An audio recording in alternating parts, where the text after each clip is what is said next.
Bill बाकी था जिसे देने के लिए इन दोनों ने रिश्वत की मांग की थी।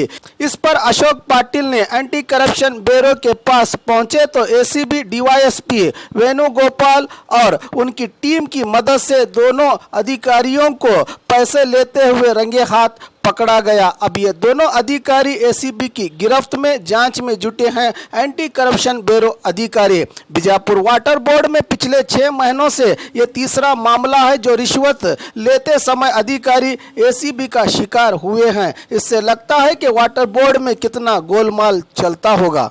और खबरों के लिए देखते रहिए बी न्यूज़ नेशन। आपकी सुविधा के लिए हमने बनाया बी न्यूज़ नेशन ऐप, जो आप गूगल प्ले स्टोर में जाकर डाउनलोड कर सकते हैं। इस ऐप में वीडियो न्यूज़ देखने के साथ साथ आप देश भर की न्यूज़ पढ़ भी सकते हैं, कन्नड़ा और उर्दू ज़बान में। तो जाइए प्ले स्टोर में और अभी भी न्यूज़ नेशन ऐप को डाउनलोड कीजिए देश भर की खबरों को देखने के लिए।